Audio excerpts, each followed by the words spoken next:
Hello दोस्तों, मेरा नाम रोहित और स्वागत है आपका अपने यूट्यूब चैनल बिजनेस सेंटर में। आज की स्टूडियो में बताने वाला सूत्र, जिसे इंग्लिश में लाइन कहा जाता है, तथा स्टाफ का अभिकरण क्या है। ये BBMQ के लिए मोस्ट इंपॉर्टेंट क्वेश्चन है। ठीक है, इसके पहले ये कभी नहीं पूछा है, नया टॉपिक्स ऐड किया गया है। सूत्र तथा स्टाफ अभिकरण क्या है और इसके अंतर को भी देखेंगे। हो सकता है 5 नंबर में आए या तो फिर आप लोग को 20 नंबर में दे। क्वेश्चन कुछ इस प्रकार से आ सकता है कि सूत्र किसे कहते हैं, या तो फिर स्टाफ किसे कहते हैं, या तो फिर ऐसा सकता है कि सूत्र तथा स्टाफ में अंतर स्पष्ट करें। तो हम दोनों के बारे में आपको बताने वाले हैं। मोस्ट इंपॉर्टेंट क्वेश्चन ये आपको जरूर देख करके जाना है। ठीक है, ये सिर्फ BBMQ सेमेस्टर 4 कोर 10 वालों का है और एक रांची यूनिवर्सिटी उनके लिए भी है। ठीक है, तो देखो, सबसे पहले ये समझते हैं कि अभिकरण क्या होते हैं, क्योंकि आपके एग्जाम में सूत्र अभिकरण या तो स्टाफ अभिकरण ऐसे दे सकता है। पहले जानते हैं कि अभिकरण क्या होते हैं। तो सबसे पहले देखो, अभिकरण जो होते हैं वो 2 प्रकार के होते हैं। मुख्यतः जो अभिकरण होते हैं वो 2 प्रकार के होते हैं। पहला होता है सूत्र, जिसे लाइन कहा जाता है, और स्टाफ होता है। ठीक है, ये 2 होते हैं। तो सबसे पहले मैं आपको समझा देता हूँ सूत्र का मतलब क्या होता है और स्टाफ का मतलब क्या होता है, क्योंकि जब तक ये आपको पता नहीं चलेगा तब तक आगे आप डिफरेंट नहीं लिख पाओगे। ठीक है, बस आपको ये वीडियो को सुन लेना, बाकी लिखने का कोई ज़रूरत नहीं है। मैं PDF डाल दूंगा व्हाट्सएप ग्रुप पे। ठीक है, तो जो भी स्टूडेंट्स PDF ग्रुप को ज्वाइन किए, वहाँ से आपको क्या इसका जो PDF है वो मिल जाएगा। ठीक है, जो ज्वाइन नहीं किए कर लिए, इसके लिए कर लो। इसके लिए आपको 50 रुपीज़ सेंड करना पड़ेगा। ठीक है, तो चलते हैं, देखते हैं कि क्या होता है। तो पहला है कि सूत्र तथा दूसरा है अभिकरण। ठीक है, पहला है सूत्र और दूसरा अभिकरण है, अभिकरण है या स्टाफ है। ठीक है, तो पहले जानते हैं कि सूत्र का मतलब क्या होता है और दूसरा स्टाफ का मतलब क्या होता है। तो देखो, सूत्र का मतलब होता है मैन मालिक। मेरे बातों को सिंपल से समझो। सूत्र का मतलब होता है मैन मालिक, और स्टाफ का मतलब होता है जो उसके अंदर काम करते हैं। ठीक है, जैसे मान लो कि एक होटल है, होटल का जो मैन मैनेजर होता है, मैन मालिक होता है, उसको हम सूत्र बोलेंगे। और उसके अंदर जो स्टाफ लोग काम करते हैं, उसके नौकर लोग जो काम करते हैं, उसको हम बोलते हैं स्टाफ।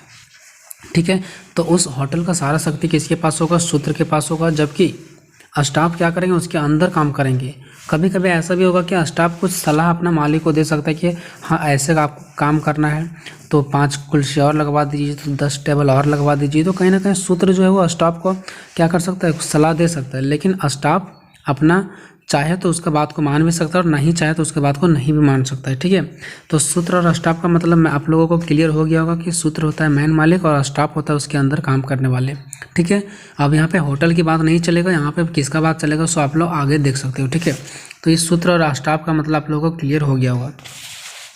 देखते हैं सूत्र का मतलब क्या होता है। ठीक है, तो अगर मोटे तौर पर यह कहा जा सकता है कि सूत्र अभिकरण वह अभिकरण होता है जो विभाग, कोई भी विभाग, चाहे वो कोई भी काम का विभाग हो, चाहे होटल विभाग का हो, चाहे कोई सेना आर्मी का विभाग हो, चाहे रेलवे विभाग का हो, कोई भी विभाग का, कहीं भी विभाग मतलब क्या हो गया? कोई भी कार्य। ठीक है, तो कोई जो भी विभाग के प्राथमिक कार्य को संपन्न करता है, मतलब जो उसका प्राथमिक कार्य होता है, पहला काम होता है, मेन काम होता है, मुख्य काम, उसको जो संपन्न करता है, उसको जो करता है, उसको हम बोलते हैं सूत्र। जैसे होटल का संपन्न काम कौन करता है? मुख्य काम कौन करता है? उसका मैन मालिक काम करता है, कैसे कहाँ पे क्या करना नहीं करना है सो, तो उसको हम लोग बोलेंगे सूत्र।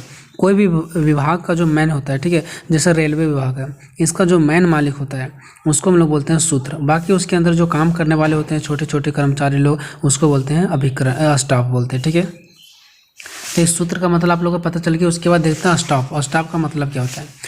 स्टाफ का मतलब क्या होता है? इसके अंदर काम करने वाले। ठीक है, जैसे कि यहाँ पे आप लोग देख सकते हैं कि स्पष्ट रूप से यहाँ पे लिखा हुआ है कि इसके विपरीत स्टाफ अथवा कार्मिक। देखो, स्टाफ को कार्मिक भी बोलते हैं। कार्मिक मतलब जो काम करता है। ठीक है, तो स्टाफ को दूसरे भाषा में आपको पेपर में कार्मिक भी दे सकता है। स्टाफ अथवा कार्मिक जो होते हैं अभिकरण, वह अभिकरण होते हैं जो विभाग को गृह प्रबंध संबंधित या प्रबंधनात्मक कार्य को संपन्न करता है। मतलब ये हो गया कि स्टाफ के अंदर के कार्य को करता है, और जो सूत्र होते हैं, जो सूत्र के अंदर काम करते हैं और जो सूत्र के बताया गया ही काम करते हैं। और ये लोग जो काम करते हैं उससे क्या होते हैं? सूत्र के काम को संपन्न होता है। मतलब स्टाफ लोग जो काम करते हैं, इससे किसका काम होता है? सूत्र का भी काम होता है। सूत्र के बताए गए कामों को स्टाफ करते हैं। ठीक है, तो इस प्रकार से स्टाफ का काम देख लिया आप लोगों ने कि स्टाफ जो होते हैं वो सूत्र के अंदर रह करके कार्य को करते हैं। ठीक है, मैंने ये गूगल से किया है, लेकिन मैं आपको अपने लैंग्वेज में समझाऊंगा। ठीक है, चलो उसके बाद नेक्स्ट देखते हैं स्टाफ और लाइन। देखो, स्टाफ और लाइन शब्दों को, लाइन मतलब वही हो गया। ठीक है, सूत्र। स्टाफ और लाइन यानी सूत्र शब्दों को सैनिक प्रशासन की शब्दावली से ग्रहण किया गया है। मतलब देखो, इस चैप्टर में जो आप लोग पढ़ रहे हो ना, होटल रेलवे के बारे में नहीं, बल्कि ये सैनिक के बारे में, सैनिक के बारे में स्टाफ आया है और ये सूत्र आया है। ठीक है, सेना में 2 प्रकार की इकाइयाँ होती है, एक वो होते हैं जो सूत्र होता है और दूसरा ये होता है स्टाफ होते हैं, यानी पहला मैन आदमी और उसके अंदर काम करने वाला। ठीक है, 2 प्रकार के होते हैं, सूत्र या जिसको लाइन भी कहा जाता है, और एक स्टाफ इकाई होते हैं, 2 होते हैं। सूत्र इकाई में वे लोग आते हैं जो युद्ध के मैदान में सेना को आदेश देते हैं, उनका संचालन एवं नेतृत्व करते हैं, उनके पास वास्तविक शक्ति रहती है, ये सेना के मुख्य उद्देश्य होते हैं।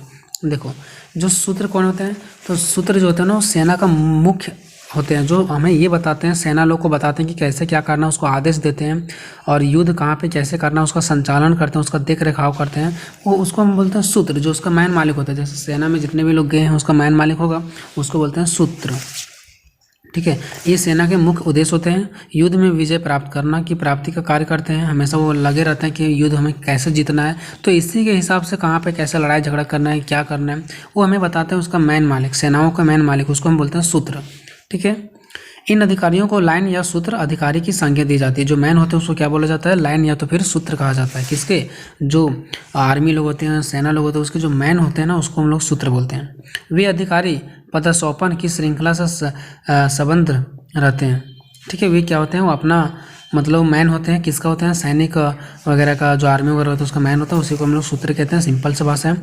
उदाहरण के तौर पर अगर देखा जाए तो किसी भी सैनिक संगठन में सर्वोच्च शिखर पर सेनाध्यक्ष होता है। देखो जो सबसे ज़्यादा सर्वोच्च शिखर पर होता है कौन होता है, सेना अध्यक्ष होता है। ठीक है, तो जो सेना का अध्यक्ष है, सेना का अध्यक्ष मतलब सेनाओं लोगों का मैन मालिक, उसको सूत्र बोलेंगे। तथा उसके नीचे जो कर्म से जो उसके नीचे काम करते हैं वो लोग कौन कौन होते हैं, जनरल होते हैं, कर्नल होते हैं, मेजर होते हैं, कैप्टन होते हैं, लेफ्टिनेंट होते हैं और सेकंड लेफ्टिनेंट होता है। ये सब चीज़ें होते हैं उसके अंदर काम करने वाले। ठीक है, तो ये सबको हम लोग क्या बोलेंगे, सूत्र बोलेंगे। सो जो सेना अध्यक्ष होता है उसको हम लोग सेना अध्यक्ष को सूत्र बोलेंगे, और उसके नीचे जो जनरल वगैरह है, कर्नल वगैरह, ये सबको हम लोग क्या बोलेंगे, स्टाफ बोलेंगे।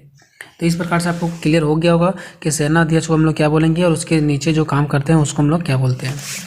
ठीक है, अब यहाँ पे देखो, और भी यहाँ पे आपको बहुत कुछ देखने को मिलेगा। अब आगे है कि परंतु युद्धरत सेना के लिए रसद, दवाइयाँ, हथियार, गोला बारूद इत्यादि की जरूरत पड़ती है। इसके अतिरिक्त उनके डाक, अखबार, पत्रिकाओं आदि का प्रबंधन भी करना पड़ता है। इन सब चीज़ों की देखभाल स्टाफ इकाई करता है। देखो जितने भी सारे आर्मी से रिलेटेड चीज़ें होती है, चाहे कहीं अखबार भेजना हो, ठीक है, चाहे कहीं कुछ पत्र भेजना हो, चाहे कोई दवाइयाँ हो, खाने पाने की हो चीज़ें हो, या तो फिर गोला बारूद हो, यानी हथियार वगैरह जो होता है, बम वगैरह जो लड़ाई झगड़ा के लिए हमें यूज किया जाता है, वो सब चीज़ों के लिए भी कुछ ना कुछ लोगों को रखा जाता है। कुछ लोगों को लड़ाई लड़ने के लिए, तो कुछ लोगों को कोई चीज़ें पहुंचाने के लिए। तो ये सब क्या है, हमारा जनरल जो हमारा मुख्य अध्यक्ष होते हैं, सेना अध्यक्ष, उसके नीचे काम करते हैं। तो ये सब हमारा क्या कहलाएंगे, ये सब हमारा स्टाफ कहलाएंगे। ठीक है, उसके बाद नेक्स्ट देखते हैं हम लोग क्या है, इसका स्वतः युद्ध नहीं लड़ती। देखो जो स्टाफ होती है ना, इकाइयाँ का स्वतः युद्ध नहीं लड़ती है ना, देखभाल करती है। कौन करती है, स्टाफ करती है। और परंतु सेना मुख्य अध्यक्ष की प्राप्ति यानी युद्ध में विजय प्राप्त करने में अप्रत्यक्ष सहायता होती है। इनकी सहायता के बिना सैनिक युद्ध नहीं जीत सकता। मेन उद्देश्य ये है कि देखो जो सेना अध्यक्ष होता है ना, वह युद्ध लड़ने नहीं जाता है, लेकिन कहीं ना कहीं अगर बोला जाए तो युद्ध वही लड़ता है, लेकिन वो जाता नहीं है, क्योंकि इसके बिना युद्ध लड़ना इम्पॉसिबल है। तो ये सिर्फ आदेश देते हैं, क्योंकि ये सूत्र है, ये आदेश देंगे। और लड़ाई कौन, तो जो इसका स्टाफ होते हैं उन लोग क्या करते हैं, वहाँ पर जाकर के लड़ते हैं। ठीक है, तो इस प्रकार से हम लोग देख सकते हैं। नेक्स्ट है सूत्र और स्टाफ की धारणा सैनिक संगठन में विकसित हुई तथा उस कल्पना को नागरिक संगठन और प्रशासन पर भी लागू किया गया। देखो क्या बोल रहे हैं कि सूत्र और स्टाफ की जो धारणा ना वो सैनिक संगठन में विकास हुआ। सूत्र और जो स्टाफ है ना वो लगभग हमारा कहाँ का वर्ड है, सैनिक का वर्ड है, तथा उस कल्पना को ही नागरिक संगठन और प्रशासन पर भी लागू किया गया। और वही सेम कंडीशन प्रशासन पर भी लागू किया गया, नागरिकों पर भी लागू किया गया है। चलो अब नेक्स्ट देखते हैं इसका अंतर को। सूत्र और स्टाफ के बीच का अंतर को निम्न बिंदुओं द्वारा स्पष्ट किया जा सकता है। इसके अंतर को देखते हैं कि सूत्र और स्टाफ के बीच क्या अंतर है। ठीक है, सो पॉइंट नंबर 1, स्टाफ अभिकरण परामर्श देने का कार्य करता है, सूत्र अभिकरण के कार्यों को संपादित करने का कार्य करता है। देखो जो स्टाफ होते हैं वो किसके कार्य को संपन्न करते हैं, सूत्र द्वारा बताए गए कार्यों को करते हैं। तो कहीं ना कहीं फर्क है कि स्टाफ कार्य करते हैं जबकि सूत्र कार्य नहीं करते हैं। ये इसका पहला अंतर हो गया। दूसरा है स्टाफ अभिकरण सूत्रों के कार्यों को सरल बनाता है। जो स्टाफ होते हैं, स्टाफ अभिकरण के लोग होते हैं, वो क्या करते हैं, सूत्रों के कार्यों को, जो सूत्र यानी मैन मालिक जो कार्य को ले रखे होते हैं उनके कामों को सरल बना देते हैं। क्योंकि स्टाफ लोग काम करते हैं तो जो मैन मालिक है उसका काम तो निश्चित तौर पर आसान होगा, यानी सरल होगा, सिंपल होगा। ठीक है। तीसरा, स्टाफ की किसी सलाह को सूत्र स्वीकार करे या ना, यह उसकी स्वयं की इच्छा पर निर्भर करता है। देखो मान लो कि स्टाफ लोगों ने कुछ मालिक को कहा, सूत्र को कुछ कहा कि आपको ऐसे कर लेना चाहिए तो इससे आपका अच्छा रहेगा। तो ये डिपेंड पड़ता है उसके सूत्र पर, मैन मालिक पर, कि उसका बात माने या ना माने। कोई ज़बरदस्ती नहीं कि उसका मालिक बात मानेगा ही। अगर अच्छा होगा तो मानेगा, नहीं अच्छा होगा तो नहीं मानेगा। ठीक है, मतलब स्टाफ का काम है बोलना तो बोलेगा, और मालिक का काम है कि उसको मतलब उसको लागू करना या ना करना, मतलब मान लेना या तो फिर ना मानना। चलते पॉइंट नंबर नेक्स्ट की ओर, चौथा नंबर। स्टाफ केवल परामर्श दे सकता है, आदेश नहीं। जो स्टाफ होते हैं उसके नीचे काम करने वाला, वो कभी भी सूत्र को अपने मालिक को आदेश नहीं दे सकता, बल्कि रिक्वेस्ट कर सकता है। ठीक है, यानी वो सिर्फ परामर्श दे सकता है, अपना विचार दे सकता है, आदेश नहीं देगा कि यही करिए आपसे। ठीक है, क्योंकि उसका मालिक है।